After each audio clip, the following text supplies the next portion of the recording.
Secretary محبوب bag صاحب، ہماری پارٹی کے جنرل سیکرٹری امتیاز شان صاحب، فردوس ٹاک صاحب، شوکت ڈینگ صاحب، فاروق کٹور صاحب جنہوں نے آج ہمیں جوائن کیا، شیخ ناصر صاحب، شعب الحق صاحب، جاوید مناز صاحب، اشتیاق واضح صاحب، حافظ وانی صاحب، باسل ڈولوال صاحب، مدثر صاحب، طارق سلیم صاحب، بہار انیال صاحب، شامون صاحب، گرپریت سنگھ جی، اور جو کشمیر سے میرے ساتھ ہمارے اسپوکس پرسن سہیل بخاری صاحب آئے ہیں، موہت ہے ہمارے ساتھ جو ہمارے اسپوکس پرسن ہیں، طالب چودھری صاحب جو ہمارے ٹرائبل کے یوتھ کے پریزیڈنٹ ہیں، نجم ثاقب جو ہمارے کوارڈینیٹر ہیں ساؤتھ کے، پرویز وفا صاحب، زہیب میر صاحب، اور یہاں جتنے بھی آئے بزرگ، میری بہنیں، بچیاں، نوجوان، سب کو میرا آداب، میرا سلام۔ مجھے پتا ہے آپ لوگ بڑے تھک گئے ہیں صبح سے اور گرمی میں بیٹھے ہیں، میں زیادہ آپ کا وقت نہیں لوں گی۔ آج ہم جب آ رہے تھے تو راستے میں دیکھا میں نے ٹنل، تو ٹنل پہ میں نے دیکھا شیما مکھرجی صاحب کا نام، تو میں نے سوچا شیما مکھرجی صاحب کا نام تو یہ ہندوستان کے کسی بھی ٹنل پہ لگا سکتے تھے، کسی بھی بڑے پروجیکٹ پہ لگا سکتے تھے، یہاں تو نام ہونا چاہیے تھا دیوی داس ٹھاکر صاحب کا، کیونکہ وہ یہاں کے رہنے والے، یہاں کی سپوت ہے۔ ان کا نام تو ملک کے اندر کسی چیز پہ نہیں لگا سکتے، پر یہاں تو لگا سکتے تھے۔ اگر ان کا نہیں تو للدت کا نام ہونا چاہیے تھا، لیلیشوری کا، جس کو کشمیری پنڈت بلاتے ہیں۔ اگر ان کا نام نہیں تو نندو کا، شیخ نور الدین ولی، تو کوئی بات بنتی۔ جو یہاں کے رہنے والے ہیں، اس زمین میں دفن ہیں، جہاں جن کا کریا کرم ہوا، تو ان کا نام ہوتا تو کوئی بات بنتی۔ پر چلیے، ان کی جو ذہنیت ہے وہ یہ ہے کہ جموں کشمیر میں جو ہو سکے اس کو لوٹو۔ آپ کے یہاں کتنے پاور پروجیکٹ ہیں مجھے بتائیے، یہاں کے کتنے لوگ اس پہ کام کرتے ہیں، اور جو کرتے ہیں وہ کس کے کہنے پہ کرتے ہیں، کس جماعت کے کہنے پہ وہ کرتے ہیں؟ عام لوگوں کو کچھ نہیں مل رہا ہے۔ تو آج ہم کافی دنوں سے جموں میں گھوم رہے ہیں، یہاں بھی آئے، اور میں آپ لوگوں سے خاص کر یوتھ، مجھے یہاں بڑے بزرگ بھی نظر آ رہے ہیں، آپ بھی جوان ہیں، آپ بھی یوتھ میں ہیں، ان کو بھی میں سلام کرنا چاہتی ہوں۔ تو میں بات کرنا چاہتی تھی لوگوں سے کہ بہت مشکل حالات میں اس وقت جموں کشمیر گزر رہا ہے، بہت تکلیف ہے، سانس لینا مشکل ہو گیا ہے لوگوں کا، بے روزگاری، بیکاری نے لوگوں کی کمر توڑ کے رکھ دی ہے، خاص کر نوجوان طبقہ۔ ہمارے ملک کے اندر کسان خودکشی کرتے تھے، ہمارے جموں کشمیر میں ایسا ماحول تھا، یہاں خودکشی لوگ نہیں کرتے تھے، مگر آج میں دیکھتی ہوں ہمارا نوجوان جو بے روزگار ہے، یا تو وہ نشہ کرتا ہے، یا دریا میں چھلانگ لگاتا ہے، یا زہر کھاتا ہے۔ روز ہم دیکھتے ہیں فلانی دریا سے اتنی لاش ملی، 32 سال کے جوان کی لاش ملی، 28 سال کے جوان کی لاش ملی، جوان ہمارا نشہ کرتے ہیں، یعنی بڑی مصیبت میں ہے۔ یہ کہا کرتے تھے ایک وقت میں گجرات ماڈل، کہ ہم نے گجرات میں بڑا اچھا کیا ہے، تو آج واقعی یہ گجرات ماڈل، جس طرح یہ ہندو مسلموں کو لڑانا چاہتے ہیں، جس طرح یہ آپس میں جھگڑا کرانا چاہتے ہیں، تو اس کا مقابلہ کرنے کے لیے، جیسے فردوس صاحب نے بھی کہا، بیگ صاحب نے بھی تفصیل سے بات کی، ہم لوگوں کو زندہ بننا پڑے گا۔ دیکھیے، جموں کشمیر کی قوم بہت عقل مند قوم ہے، بہت بہادر قوم ہے۔ اگر ہم بہادر نہیں ہوتے، عقل مند نہیں ہوتے، تو 47 میں ایک مسلم اسٹیٹ ہونے کے باوجود ہم ہندوستان کے ساتھ نہیں جاتے، ہم پاکستان کے ساتھ چلے گئے ہوتے تھے۔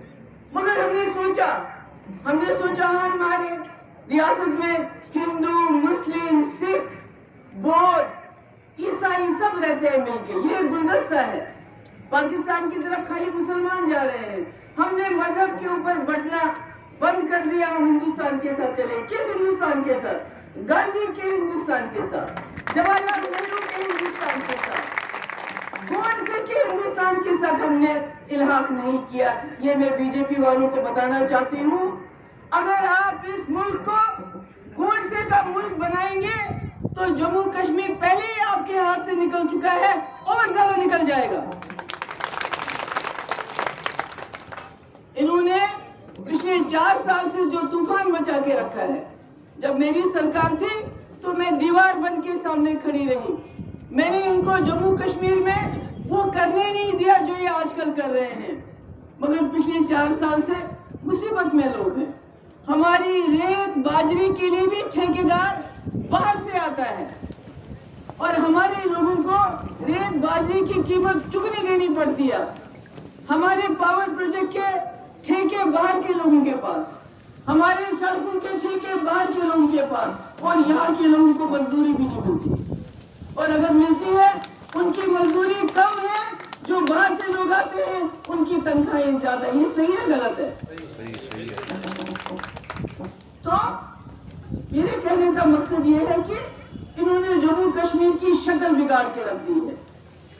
جموں میں جب کوئی ہمارا ہندو بھائی کہتا ہے آپ نے دربار منہ کیوں بند کیا، کیونکہ آپ کو معلوم ہوگا کہ جو جموں کے لوگ ہیں، جو دکاندار ہیں، جب 6 مہینے کے بعد کشمیری جموں آتے تھے، وہ جو 6 مہینے انہیں کمایا ہوتا تھا جموں میں خرچ کرتے تھے کہ نہیں کرتے تھے. انہوں نے دربار منہ بند کیا. جب جموں کے لوگ پوچھتے ہیں آپ نے دربار منہ کیوں بند کیا، کہتے ہیں کشمیر کو ٹھیک کر رہے ہیں. آپ کو سمجھ نہیں آئے گی، اسانو کشمیر ٹھیک کرنے دیا، اور کشمیر کو کیا ٹھیک کرو گے آپ؟ ارے 70 سال سے کشمیر کی سمسیا کا سمادھان نہیں ہو پا رہا ہے. کہتے ہیں کشمیر ٹھیک کر دیا، کشمیر میں پتھر نہیں چل رہا ہے، کشمیر میں گولی نہیں چل رہی ہے. اگر کشمیر ٹھیک ہو گیا ہے، اگر کشمیری لوگوں کے ہاتھ میں پتھر نہیں ہے، بندوق نہیں ہے، سب ٹھیک ہو گیا، تو 10 لاکھ فوج کشمیر میں کیا کر رہی ہے؟ یعنی جموں کشمیر کے لوگوں نے نہ ہاتھ میں پتھر نہ بندوق، نہ کچھ بولتے ہیں، چپ کر کے بیٹھے ہیں، مگر دل میں ایک خلش ہے کہ مسئلہ کشمیر حل ہونا چاہیے. 10 لاکھ ہمارے ملک کے فوجوں کو الجھا کے رکھا ہوا ہے. بلکہ فوج کم ہونے کے بجائے روز زیادہ، روز ناکہ بندی. اگر آپ اننت ناگ سے چلیں گے سری نگر کی طرف تو اتنی جگہ آپ کو روکا جاتا ہے، گاڑیوں سے اتارا جاتا ہے، گاڑی کو روکا جاتا ہے. یہ کیا ہے؟ یہ تو کہتے ہیں 2019 کے بعد ہم نے سب کچھ ٹھیک کیا، ہم نے جموں کشمیر میں دودھ کی ندیاں بہائیں. ہم یہاں وہ کہتے تھے 370 اس لیے ہٹائیں گے کہ یہاں روزگار نہیں ہے، یہاں ترقی نہیں ہے. مجھے بتائیے 2019 کے بعد کتنے جوانوں کو یہاں روزگار ملا؟ بلکہ جو روزگار ملنا بھی تھا اس کی حصہ بٹائی ہوتی ہے، اس کا حصہ پورے ملک کے جوانوں کو ملتا ہے. ہریانہ کا چیف منسٹر کہتا ہے میں ایک ایسا قانون لاؤں گا جو ہریانہ کی نوکری ہے وہ خالی ہریانہ کے جوانوں کو ملنی چاہیے. ہماچل پردیش کا چیف منسٹر کہتا ہے ہماری نوکریاں ہمارے پاس رہنی چاہیے. مگر جموں کشمیر میں یہی بی جے پی کی سرکار جو ہمارے جوانوں نے اپلائی کیا تھا 2019 سے پہلے، وہ تمام نوکریاں واپس لائی. کہا دوبارہ اس کا فارم بھرنا ہوگا. کیوں؟ کیونکہ 2019 سے پہلے جن جوانوں نے نوکری کے لیے درخواست دی تھی وہ صرف جموں کشمیر کے رہنے والے تھے. آج یہ چاہتے ہیں پورے ملک کے جوان، تاکہ اگر 10,000 نوکریاں ہو تو 20 لاکھ نوجوان اپلائی کریں. اس میں بتائیے جموں کشمیر کو کیا حصہ ملے گا؟ یعنی یہ ہم کو ہر طرف سے لوٹنا چاہتے ہیں، ہم کو ہر طرف سے بانٹنا چاہتے ہیں، ہماری تذلیل کرنا چاہتے ہیں ہر طرف سے. مگر میرے بہادروں، یہ وقت بھی نہیں رہے گا. جیسے فردوس ڈاکٹر صاحب نے کہا، پیٹ صاحب نے بھی کہا، یہ وقت نہیں رہے گا. ہم بہادر قوم ہیں، ہمارے دل میں جذبہ ہے. اگر نہیں ہوتا تو ہم اس وقت کشمیری ایسے بیٹھا ہے، بالکل ایسے گھر میں بیٹھا ہے، مگر روز فوج کی نئی ٹکڑی آ رہی ہے اس کو اور دبانے کے لیے. ارے وہ تو کچھ بھی نہیں کر رہا ہے، مگر خوف ہے کیونکہ جموں کشمیر بہادر قوم ہے. اور یہ مسئلہ جو 70 سال سے نے کہا حل کرو، اور پی ڈی پی کا بھی یہی کہنا ہے کہ جب تک جموں کشمیر کا مسئلہ حل نہیں ہوتا، جب تک آپ جموں کشمیر کے لوگوں کے ساتھ عزت سے بات نہیں کرو گے، پاکستان کو ٹیبل پہ نہیں لاؤ گے، تب تک جموں کشمیر میں امن نہیں ہوگا. آپ کتنی بھی کشمیر فائل، آپ کتنی بھی پکچریں بنا لو، آپ کتنی بھی نفرتیں پھیلاؤ، مگر آپ سے جموں کشمیر کے لوگ تب تک نہیں دبیں گے جب تک آپ جموں کشمیر کا یہ کیا ہوتا ہے، بندوق سے آپ نے کوئی اخبار والا، کوئی جرنلسٹ کچھ بولتا ہے لکھتا ہے اس کو جیل میں ڈال دیتے ہیں، کوئی نوجوان بات کرتا ہے اس کو جیل میں ڈالتے ہیں، ای ڈی این آئی اے سب چھاپے روز کشمیر میں جو بزنس مین ہیں ان کے چھاپے ڈالے جاتے ہیں، جموں کشمیر کے لوگوں کی کمر توڑنا چاہتے ہیں یہ، مگر ہمیں ہمت نہیں ہارنی ہے، ہمیں ہمت رکھنی ہے۔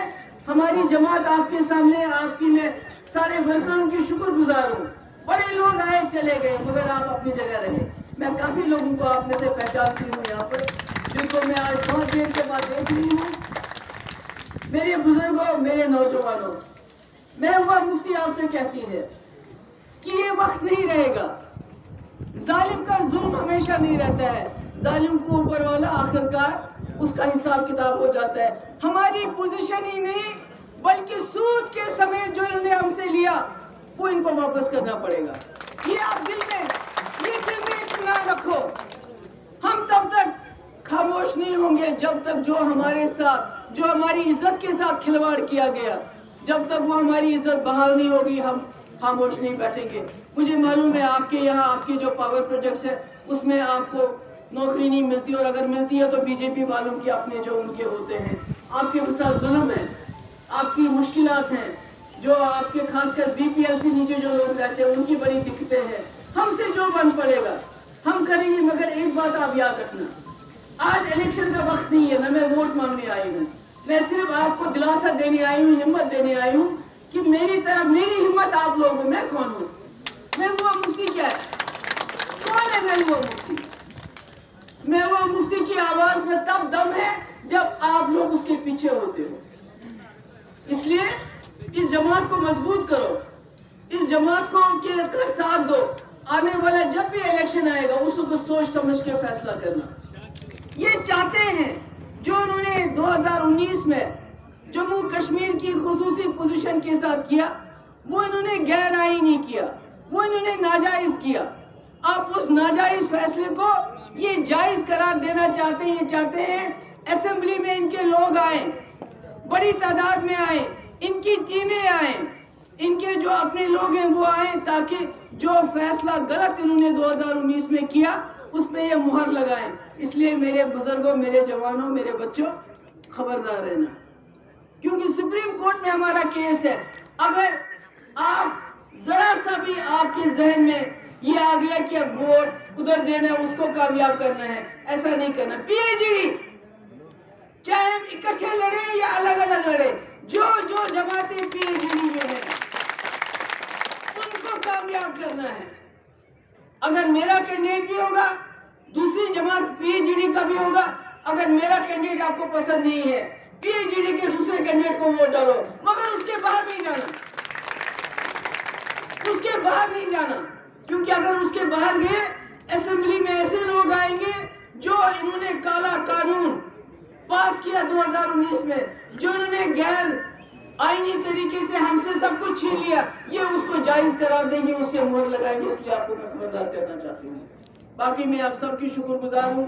یہاں جو ٹیم ہے ہماری، امتیاز شان صاحب، ان کو ہم نے ابھی جنرل سیکرٹری بنایا، تو ایک ہی اور شوکت ڈینگ، اس کے چاچے کی ڈیتھ ہو گئی پر اس کے باوجود یہ یہاں آیا، میں ان کی شکر گزار ہوں۔ اور فاروق کٹوچ صاحب جنہوں نے آج ہمیں جوائن کیا، رونیال صاحب، بہار رونیال صاحب، جتنی بھی ہماری بانہال کی ٹیم ہے، طارق صاحب، میں ان سب کی شکر گزار ہوں، اور آپ لوگوں کا بھی بہت بہت شکریہ ادا کر رہی ہوں کہ آپ آئے، میری بات سنی۔